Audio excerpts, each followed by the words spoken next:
At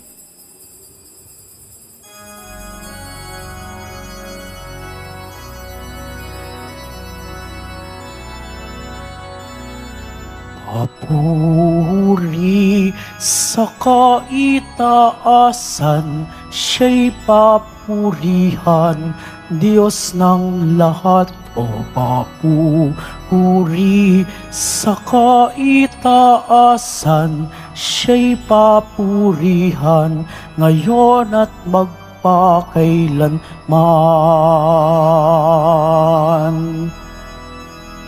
Umawit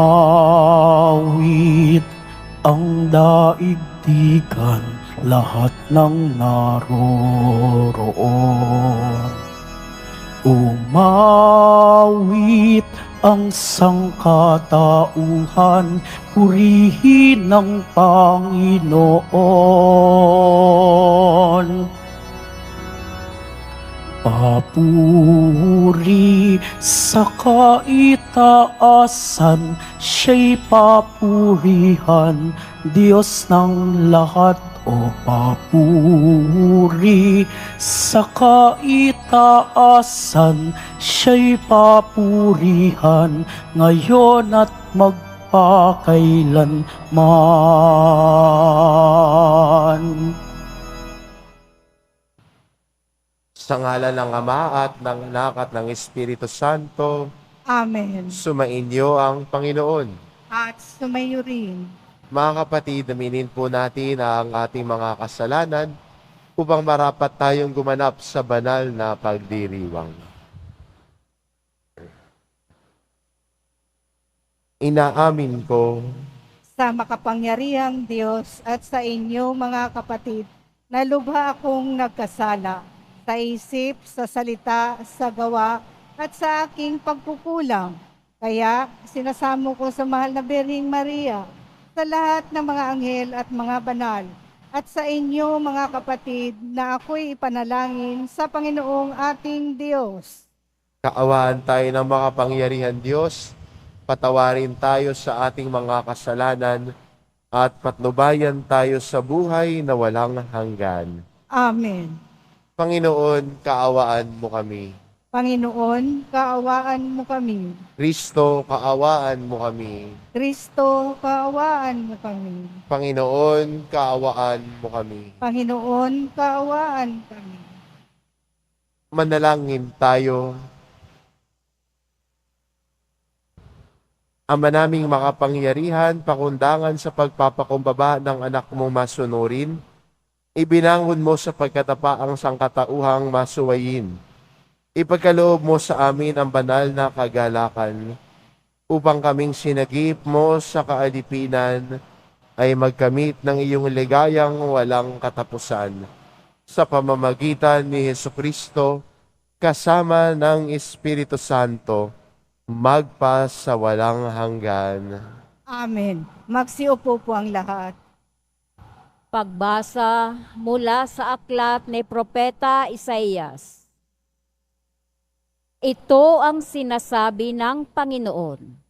Humirang sila ng mga hari sa Israel, ngunit hindi sa pamamagitan ko. Naglagay sila ng pinuno, ngunit di ayon sa aking kagustuhan. Ang kanilang mga alahas na ginto at pilak ay ginawa nilang mga diyos-diyosan. At ito ang kanilang sinamba. Itinatakwil ko ang guyang ginto ninyo, mga taga Samaria. Nagpupuyos ang galit ko sa kanila. Kanila pa sila dapat parusahan. Ang Diyos-Diyosang iyan ay ginawa ng tao, hindi iyan Diyos. Kaya't ang guya ng Samaria ay magkakadurog-durog. Hangin ang kanilang inihasik at ipo-ipo ang aahinihin nila. Ang nakatayong mga trigo'y walang uhay. Kaya't walang makukuhang harina. At kung magbunga man, iyon ay lalamunin lamang ng mga dayuhan. Dahil sa pagpaparami ng mga dambana, naging daan iyon para dumami ang kasalanan ng Ephraim. Sumulat man ako ng 10,000 kautusan. Ito'y pagtatawanan lamang nila. Mahilig silang maghandog. Naghahain sila ng karne at kinakain nila ito. Ngunit hindi nalulugod sa kanila ang Panginoon. Gugunitain niya ang kanilang kalikakuan at parurusahan sila dahil sa kanilang mga kasalanan. Sila'y magbabalik sa Ehipto. Ang salita ng Diyos. Salamat sa Diyos. Israel na bayan ng Diyos, papurihan mo siyang lubos. Israel na bayan ng Diyos, papurihan mo siyang lubos. Ang Diyos namin nasa langit, naroon ang Diyos namin, at ang kanyang ginagawa ay kung ano ang ibigin. Ginawa sa ginto't pilak ang kanilang mga Diyos. Sa kanila'y mga kamay nitong tao ang nag-ayos. Israel na bayan ng Diyos, papurihan mo siyang lubos. Totoo nga at may bibig, ngunit hindi magsalita. At hindi rin makakita ang mga matang sadyang-sadya. At hindi rin makarinig ang kanilang mga tenga, ni hindi rin makaamoy ang ginawang ilong nila. Israel na bayan ng Diyos, papurihan mo siyang lubos. Totoo na nga mayroong kamay ngunit walang pakiramdam. Mga paay mayroon din ngunit hindi maihakbang. Ang gumawa sa kanila at pati ang nagtiwala, sana ay makatulad din ng gayong Diyos na ginawa. Israel na bayan ng Diyos, papurihan mo siyang lubos. Ikaw, bayan ng Israel, magtiwala sa Panginoon. Siya ang iyong sanggalang, laging handa na tumulong. Kayong mga saserdote sa Diyos ay magtiwala. Kayo'y kanyang iingat at ilalayo sa masama. Israel na bayan ng Diyos, papurihan mo siyang lubos. Magsitayo po ang lahat.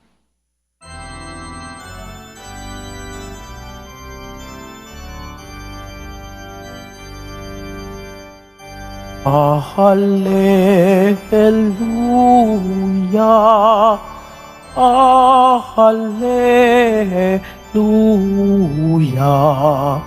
hallelujah,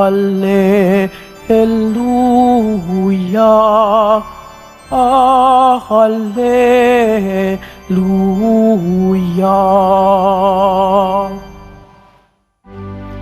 Ako'y pastol na butihin, kilala kong tupang akin, ako'y kilala nila rin.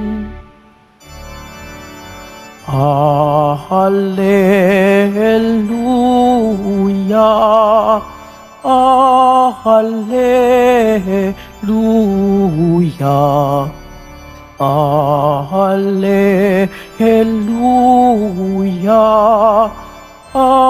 hallelujah.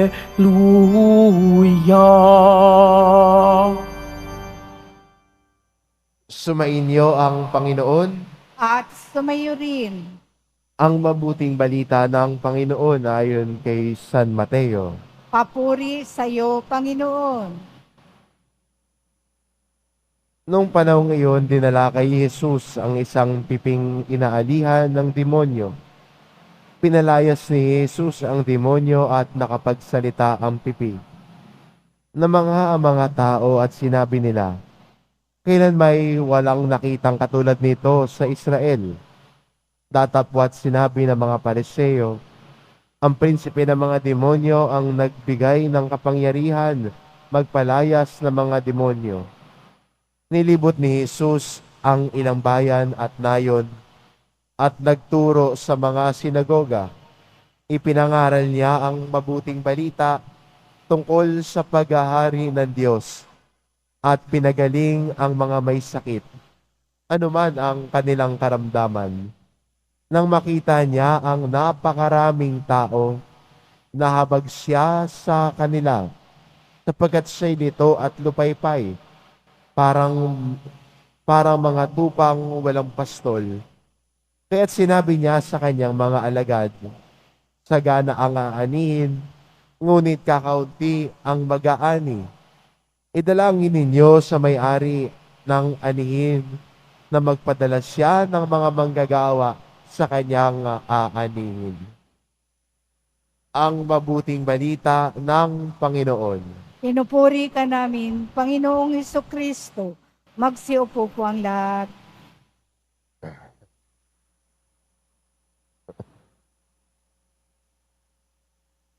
Si Jesus ay napuno ng habag dahil niya nakita ang mga taong lito at lupaypay na parang mga tupang walang pastol. Sa ating ebanghelyo, narinig natin ang pagmamalasakit ni Jesus sa kapwa niya, sa mga tao, lalo na doon sa taong inaalihan ng demonyo. Kaya pinalaya niya mula sa hawak ng demonyo at binigyan ng kalayaan na mamuhay ng maayos. Maganda rin para sa atin bilang Kristiyano na tumitingin sa halimbawa ni Jesus, na tayo rin po ay tinatawag na isabuhay ang mga halimbawa ni Jesus Nazareno na naririnig natin sa Ebanghelyo, lalo na ang marunong mahabag sa kapwa. Minsan kasi ang iniisip lang natin, yung sarili nating kagustuhan, yung sarili nating comfort, pero nalilimutan natin yung tao sa palibot natin. Para sa atin, heroic virtue yung taong tumutulong sa kapwa. Pero bilang Kristiyano, sana parte ng buhay natin to. Not simply a heroic virtue, but part of our life. Hindi para sa taong special, kundi sa taong normal. Sa tao nagsusumikap na isabuhay ang kanyang pananampalataya. Sa tao nagsusumikap na tumalikod sa kasalanan at magbagong buhay, siya din ay lumalago sa pagkakahabag at pagmamalasakit sa kapwa niya. Pero wag natin sanang isipin na yung taong marunong mahabag ay laging may pa-feeding. Iniisip agad natin, ay gusto ko mahabag sa kapwa ko, magpapakain ako ng marami. Ay gusto ko mahabag, magpapakain ako, magdodonate ako. Pero sana ang isipin din natin sa habag ay pagiging maunawain sa kapwa natin. Sana yung maiisip natin, pag lumalago tayo sa pagkahabag, ay marunong tayong magmalasakit at umunawa sa kapwa natin. Yung may matang hindi mapanghusga ang tingin sa kapwa, kundi may matang marunong makilakbay at yumakap sa bawat isa. Kasi kung yung tao iniisip lamang yung sarili niya, ang tingin niya sa kapwa niya ay may panghuhusga na siya. Ang tingin niya sa sarili niya, siya lang ang magaling, siya lang ang mataas, at ang tingin niya na sa kapwa niya ay mas mababa sa kanya. Pero ang taong lumalago sa pagmamalasakit, alam niyang kapantay niya ang kapwa niya at kasama niyang may hinaharap din sa buhay, may kasama din na mga struggles din ng kapwa niya. At alam niya na hindi siya nag-iisa sa paglalakbay niya. Alam niya na yung kapwa niya ay may kanya-kanya ring kwento, may kanya-kanyang pagsubok, may kanya-kanyang kinakaharap sa buhay. Kaya ang pagtrato niya sa kapwa niya ay may malasakit, hindi panghuhusga. Kaya magandang paalala sa atin na ang ating ebanghelyo, ang ebanghelyo naman hindi lang yan kapupulutan natin ng aral o ng inspirasyon, pero minsan hinahamon din tayo sa buhay natin mula sa katigasan ng ating ulo at puso at pagmamakasarili. Hayaan natin na ang ebanghelyo, ang salita ng Diyos, ang minsan kumatok, kung kinakailangan pukpukin, para ang ating buhay ay mabago natin at dahan-dahan nating hubugin patungo sa kanyang salita. Itong imbitasyon po sa atin ngayon ng mabuting balita at ang paanyaya sa atin tumugon sa tawag ni Jesus Nazareno na lumago sa pagmamalasakit at paghabag sa kapwa. Huwag tignan ang kapwa na may paghuhusga, kundi tignan ang kapwa na kasama nating naglalakbay patungo kay Jesus. Amen. Magsitayo po ang lahat.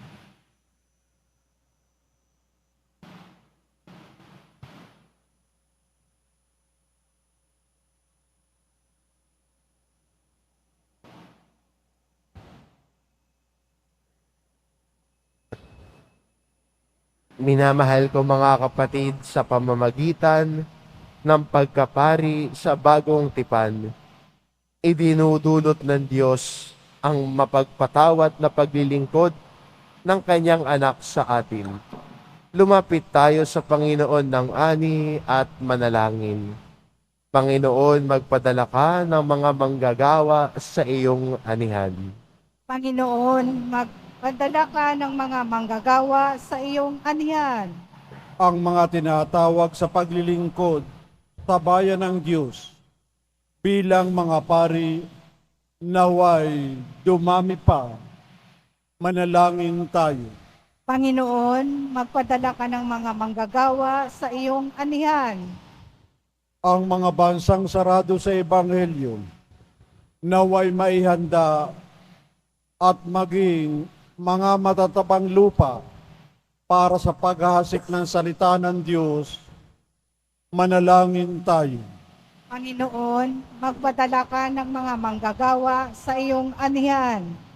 Ang mga naglilingkod na pari, madre, reliyoso, katikista, at laikong apostolado, naway makahikayat ng iba pa upang sumama sa kanila. Manalangin tayo. Panginoon, magpadala ka ng mga manggagawa sa iyong anihan.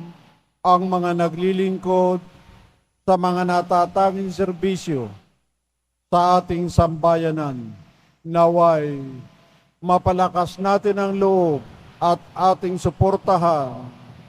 Manalangin tayo. Panginoon, magpadala ka ng mga manggagawa sa iyong anihan. Ang mapagpatawad na sakripisyo ni Kristo, naway magdulot sa mga yumao ng kalwalhatian. Manalangin tayo. Panginoon, magpadala ka ng mga manggagawa sa iyong anihan. Panginoon ng ani, sa pamamagitan ng aming mga panalangin, tipunin mo ang iyong bayan, bigyan mo kami ng marami pang manggagawa sa iyong misyon upang mapadali ang pagdating ng iyong kaharian sa pamamagitan ni Kristong aming Panginoon. Amen. Magsiupo po ang lahat.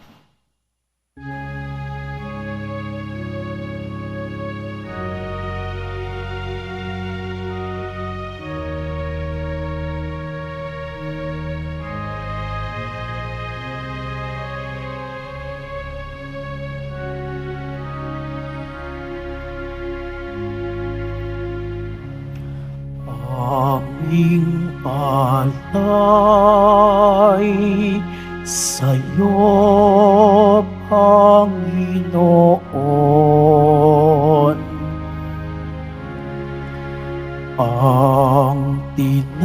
tinapay at alak na iyong kaloob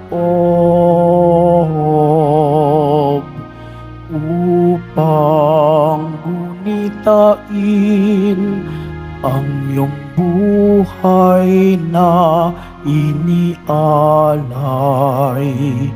nang tayo'y magdiwang bilang isang bayanan.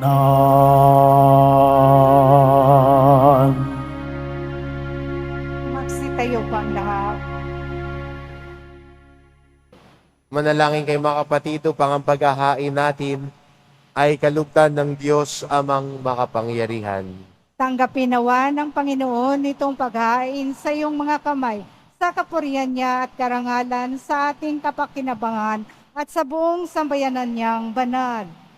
Ama naming lumikha, ang paghahain namin sa iyong ngalan ay siya naman sa amin dumalisay upang ito ay maging pagganap araw-araw ng aming paglipat sa buhay sa kalangitan sa pamamagitan ni Jesucristo kasama ng Espiritu Santo magpasawalang hanggan. Amen. Sumainyo ang Panginoon.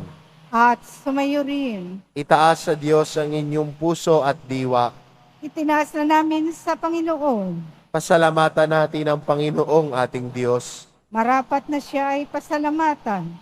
Ama naming makapangyarihan, tunay ngang marapat na ikaw ay aming pasalamatan sa iyong paglingap at kagandahang loob. Ang tao'y nilikha mo't pinangangasiwa sa sansinukob. Sa hangad mong siya'y iwastong lubos, siya'y pinagdusa mo sa kanyang pagtalikod. Sa iyong pagiliw, iyong ipinahintulot na makabalik siya sa pamamagitan ni Kristo Jesus.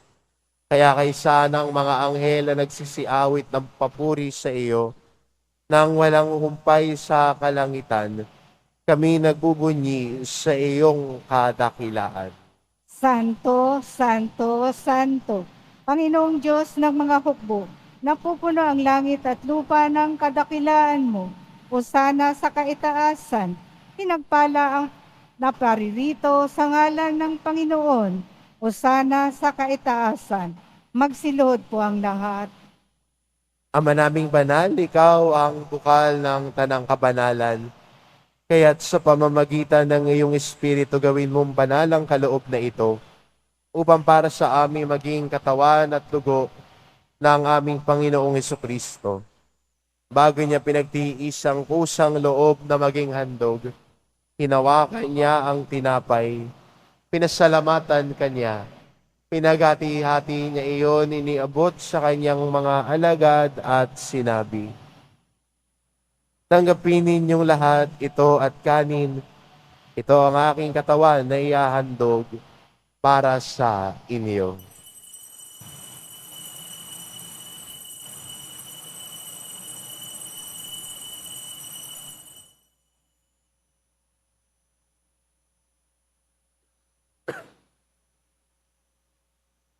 Gayon din naman nang matapos ang hapunan, hinawakan niya ang kalis. Muli kanyang pinasalamatan. Iniabot niya ang kalis sa kanyang mga alagad at sinabi, "Tanggapin ninyong lahat ito at inumin, ito ang kalis ng aking dugo, ng bago at walang hanggang tipan. Ang aking dugo na ibubuhos para sa inyo at para sa lahat, sa ikapagpapatawad ng mga kasalanan. Gawin ninyo ito sa pag-alala sa akin."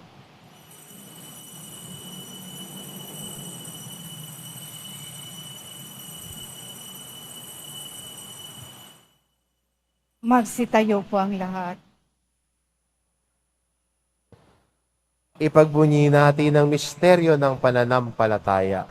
Si Kristo'y namatay, si Kristo'y nabuhay, si Kristo'y babalik sa wakas ng panahon. Ama, ginagawa namin ngayon ang pag-alala sa pagkamatay at muling pagkabuhay ng iyong anak.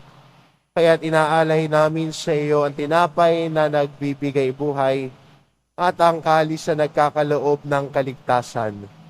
Kami nagpapasalamat dahil kami iyong minarapat na tumayo sa harap mo para maglingkod sa iyo. Isinasamo namin kaming magsasalo-salo sa katawan at dugo ni Kristo ay mabuklod sa pagkakaisa sa pamamagitan ng Espiritu Santo.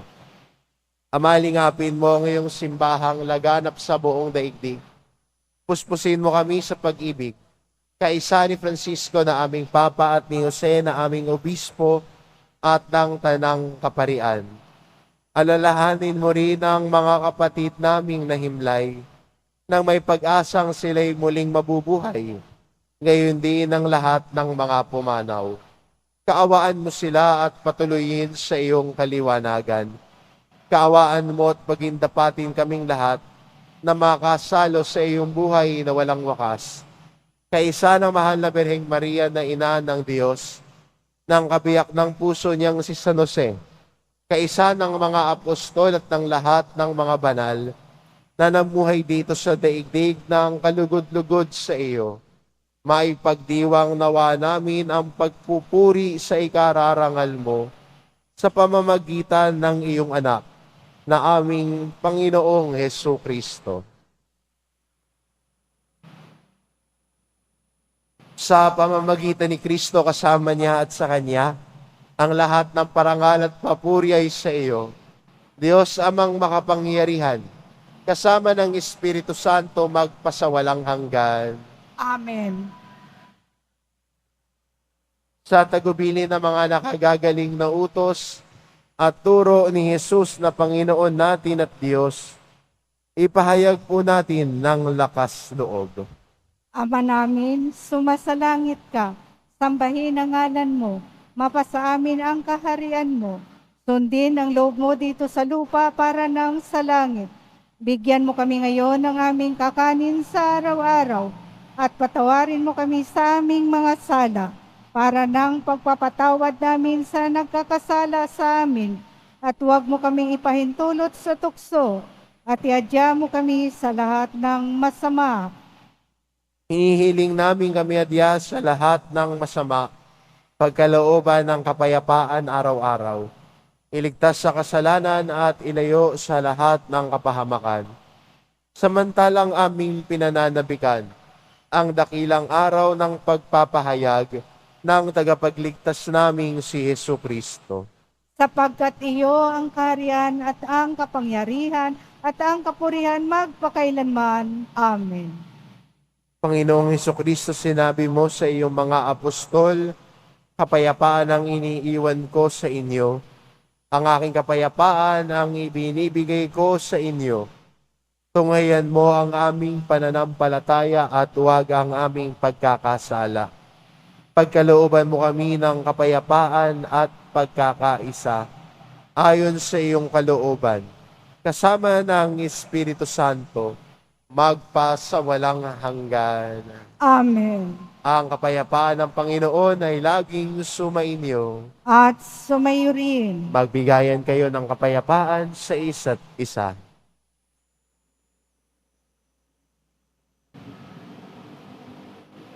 Kordero ng Diyos na nag-aalis ng mga kasalanan ng sanlibutan, maawa ka sa amin.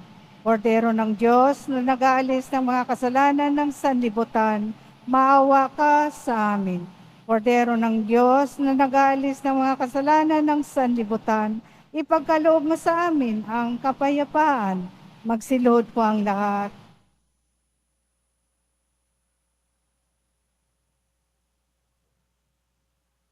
Ito ang kordero ng Diyos, ito nag-aalis ng kasalanan ng sanlibutan. Mapalad ang mga inaanyayahan sa kanyang piling. Panginoon, hindi ako karapat-dapat na magpatuloy sa iyo, ngunit sa isang salita mo lamang ay gagaling na ako.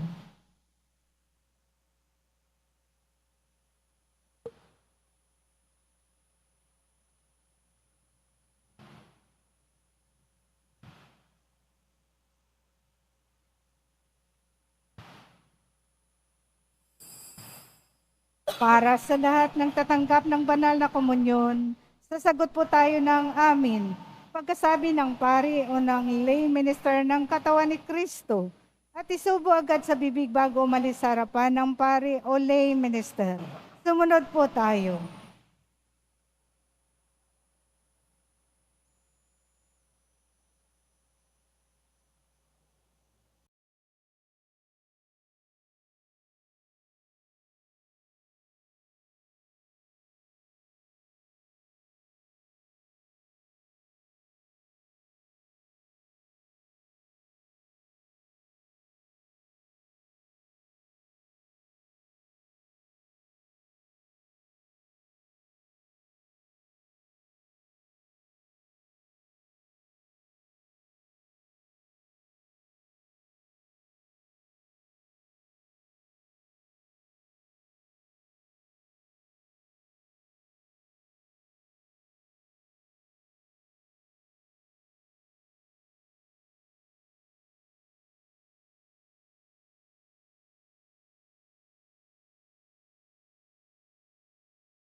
Manalangin tayo. Ama naming mapagmahal, kami iyong pinakinabangan, ay loobin mong laging lumingon sa pinanggalingan na tinanggap namin ngayon para pagsaluhan sa pamamagitan ni Hesukristo kasama ng Espiritu Santo magpasawalang hanggan. Amen.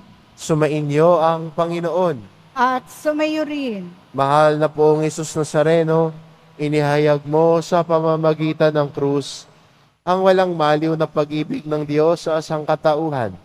Pakinggan mo ang kahilingan ng iyong angka na nagsusumamo sa iyo. Makamtanawa nila ang iyong katugunan at tanggapin ang kasagutan ng may utang na loob na tinatanaw.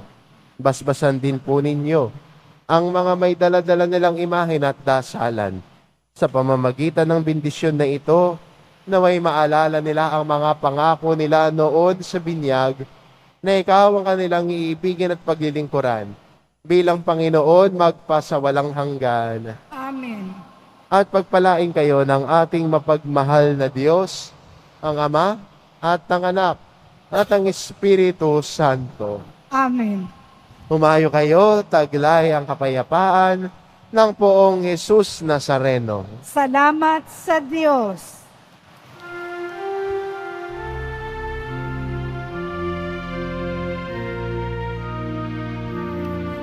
Nuestro Padre Jesus Nazareno, nasamba ka namin. Pinipintuho ka namin, aral mo ang aming buhay at kaligtasan. Nuestro Padre Jesus Nazareno, iligtas mo kami sa kasalanan. Ang krus mong kinamatayan ay sagisag ng aming kaligtasan. Nuestro Padre Jesus Nazareno, dinarangal ka namin. Nuestro Padre Jesus Nazareno, niluluwalhati ka namin.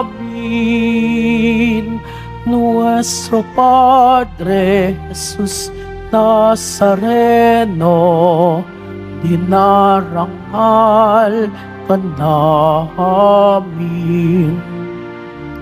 Nuestro Padre Jesus Nazareno, niluluwalhati ka namin.